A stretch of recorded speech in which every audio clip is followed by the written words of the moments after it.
Hello students, welcome to Vital Statistics chapter. In previous session we are discussed definition of vital statistics and the methods of collecting vital statistics. So now we have all the data, that is we are collected the birth and deaths. So the next step is to how to measure or how to estimate the population. So for that we have one mathematical formula. This is a mathematical method of estimating population and is given by Pt is equal to P naught plus B minus D plus into bracket I minus E, where Pt represents estimate of population after time t. T means it is a year or a month. P naught is equal to population in the previous census year. B is equal to total number of live births during the given period.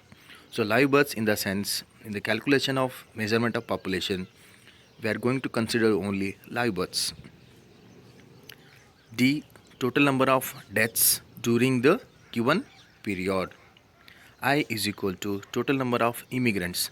Immigrants means the people are coming from outside country to our country are called as immigrants.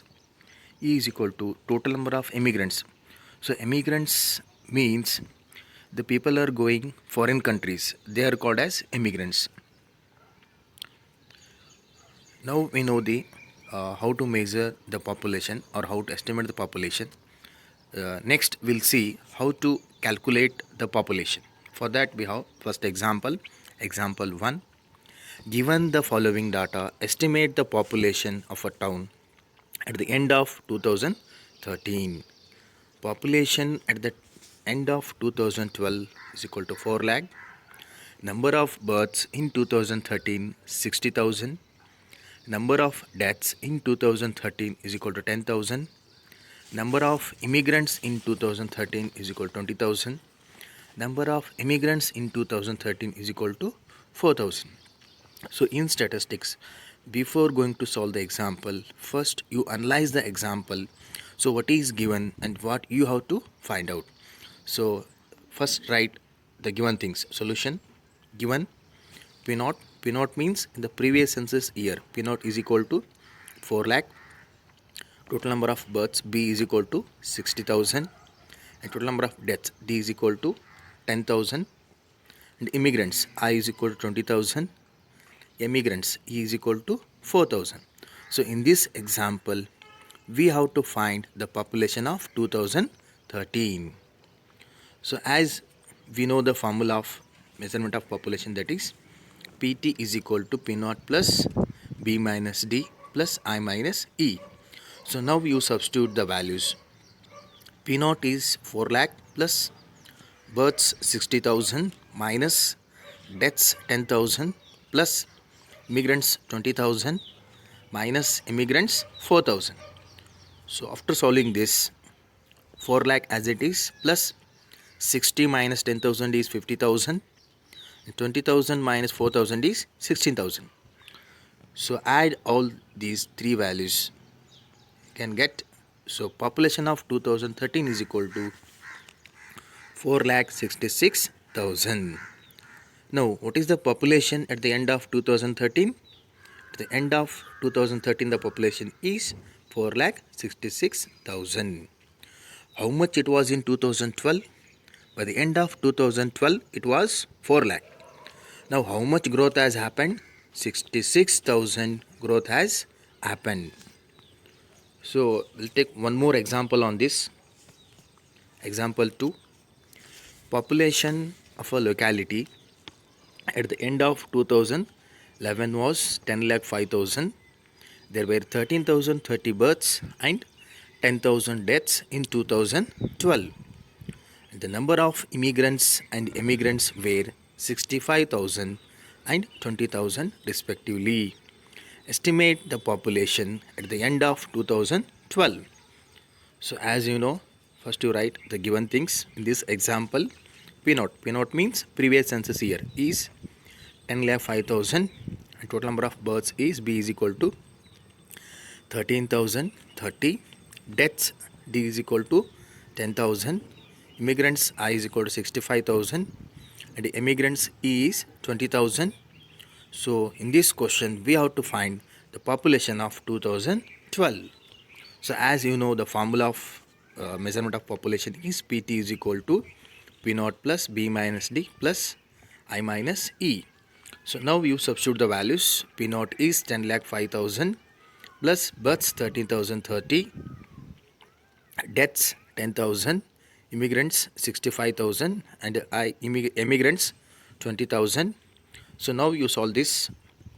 10,05,000 as it is plus 13,030 minus 10,000 is 3,030 plus 65,000 minus 20,000 is 45,000. So after adding this, so you will get population of 2012 is 10,53,030. So next is we are going to study, so what are the important uses of vital statistics. We'll see one by one. First one, they are useful to government agencies for administrative purposes. Effective administration requires a careful study of vital statistics. A study of births, deaths is required for economic and social planning.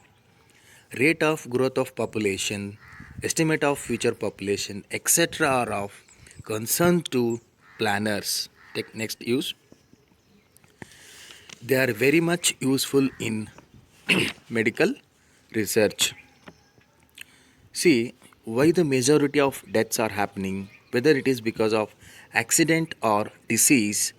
To do research on that particular disease, vital statistics is very much useful. Third use, they are essential in demographic research. As you know, demography is the statistical study of human population is called demography. See, demography indicates the general trend in the population, whether the birth rate is increasing or decreasing. So, demography indicates the general trend in the birth rate and death rate. Let's take next use. They are of great use in planning and evaluation of economic and social development of a country. As we are discussed in introduction, development of a country or the economy of a country depends on the development of a human beings. Therefore, proper planning or the proper development of a human beings can be done if we have their details. Next use. They are highly useful to an individual by the way of recording birth, death, marriage, and divorce during his or her lifetime. See, vital statistics, individually we can take the help of these data. For example, for age proof, we need birth certificate, and for child admission, we need birth certificate, and for our property purpose, we need death certificate. So like this, we can take the individual help by using vital statistics. Sixth one, they are also of great use at the international point of view.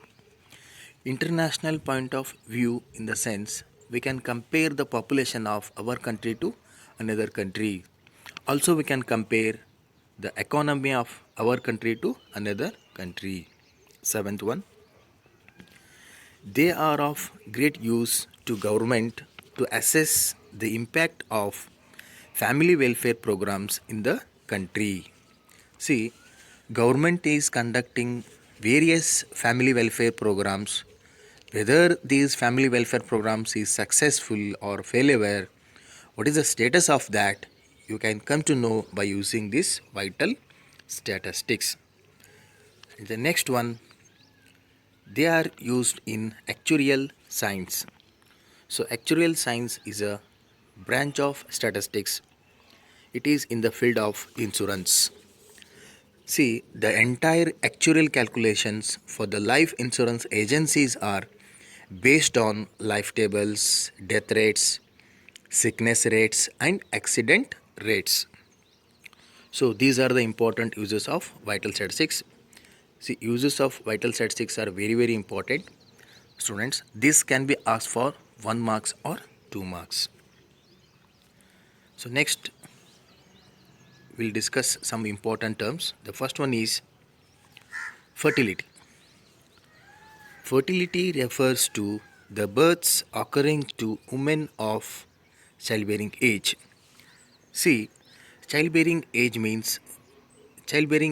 is the age of females between 15 to 49. It is also called as the germination period. Next, fecundity. Fecundity refers to the capacity of a woman to bear children. So this means a woman can give how many births in her lifetime.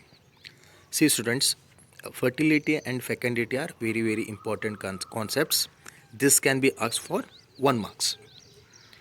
The next concept is measures of fertility. Fertility means births. To measure the birth rate, we have different types of measures. So we'll see what are the different types of measures. Total we have 4 measures. The first one is crude birth rate, that is CBR, general fertility rate GFR, age specific fertility rate ASFR, total fertility rate.